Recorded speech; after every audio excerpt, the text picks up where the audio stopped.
ओळखले जात असत. ते अजिबातच शिकलेले नव्हते, तरी सगळा गाव त्यांना शेवटपर्यंत मास्तर म्हणायचा, कारण त्यांनी सगळ्या गावाला वळण लावलेलं होतं. विठ्ठलनं सांगितलं की अशी खमकी माणसं गावात असतात, ते सगळ्या गावाला वळण लावतात. त्यांना मास्तर म्हणायचे. मग ते शिकलेले नव्हते, पण मास्तर का, तर ते समाज शिक्षक होते.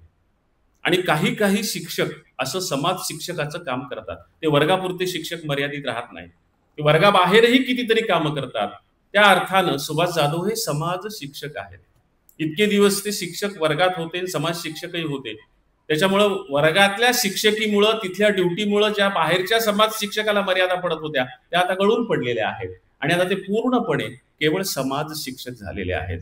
म्हणून इथून पुढच्या त्यांच्या कार्याला मी खूप खूप शुभेच्छा देतो. किती छोट्या गावात हा माणूस जन्माला आला, तर ज्या गावची लोकसंख्या ही 100 पण नाही, म्हणजे शेकडा पण नाही, इतक्या छोट्या गावात हा माणूस जन्माला आला आणि तिथून पुढं हा इथपर्यंत आला. जिद्द, धडपड, अपार मेहनत, लोकांच्यावर प्रचंड प्रेम करण्याची त्याची पद्धती, या सगळ्या गोष्टी पाहिल्या की आपणाला या माणसाचं, वहिनींची साथ त्यांना जी मिळाली त्याच्याविषयी सगळ्या गौरवग्रंथातल्या माहीत असलेल्या लोकांनी लिहिलं.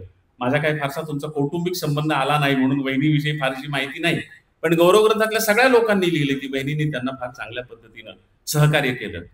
कुटुंबियांच्या लेखांमध्ये, बहिणीच्या लेखात गावातल्या त्यांच्या थोड्याशा व्यक्तिमत्वाचं वर्णन आलेलं आहे की त्यांचे वडील वारकरी होते, गावातल्या सगळ्या सप्त्याचं नीट संयोजन आयोजन करायचे. म्हणजे वडिलांचा सार्वजनिक कामाचा जो वसा होता तो त्यांच्या रक्तातून इकडे आलेला आहे, हे बहिणीच्या लेखावरून मला समजलं. मुलांचे जे लेख आहेत, बहिणींच्या सोबतच नातेवाईकांच्या पैकी मुलांचे जे लेख आहेत, त्या मुलांच्या लेखांमध्ये मुलांनी, एका मुलानं सल्ला दिलाय, जो सल्ला विठ्ठलनं दिला.